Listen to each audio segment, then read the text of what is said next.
Manifesto in Westminster. It comes as some low-key campaigning by other parties restarted. It stopped after Monday evening's attack. So what have we learned?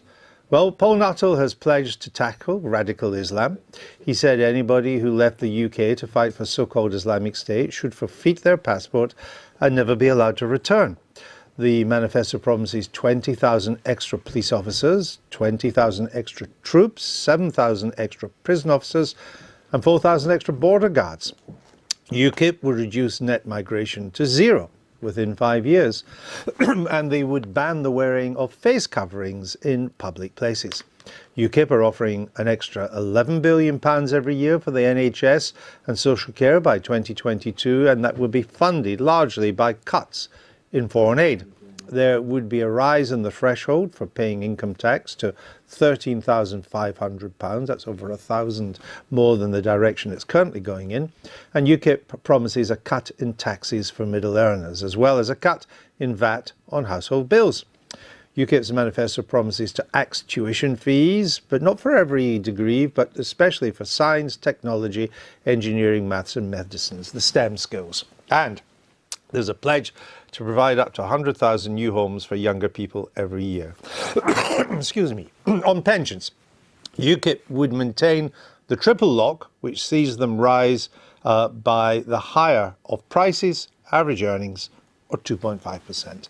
Now, launching the manifesto, UKIP leader Paul Nuttall described the decision to launch it as a message to terrorists that they will not win. It is the duty of democratic politics to confront the most serious issues of our time, and a general election campaign is the most appropriate moment for those issues to be debated. It is also our chance to send a message to those who hate our way of life, our values and our democracy. The message is clear: you will not win.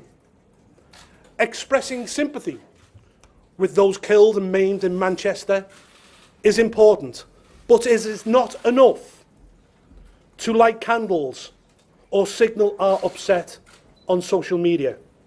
When you are a leader of a political party, you have a duty to set out how you would protect the people of your country from the threat to their entire way of life. And taking questions from journalists at the end of the launch, the BBC's political editor, Laura Kuenssberg, was loudly heckled after suggesting to Paul Nuttall that he was trying to blame the Prime Minister for the bomb attack in Manchester. It sounds like you're near as damn it blaming the Prime Minister for this attack and the circumstances that led to it. No, the BBC. Is that the BBC? By any chance? Did you ask United players why they played last night? Please, let's be respectful.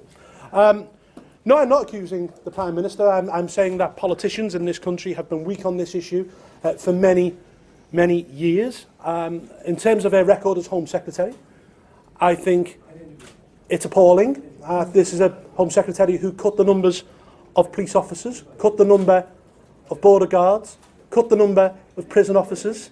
I'm sorry, it isn't a good record at all. But as for blaming her personally for the attack, absolutely not. I'm not doing that. What I am saying is that the politicians in this country are too cowardly at the moment to actually face up to what the real issue is. You didn't frankly have the balls to put country before party.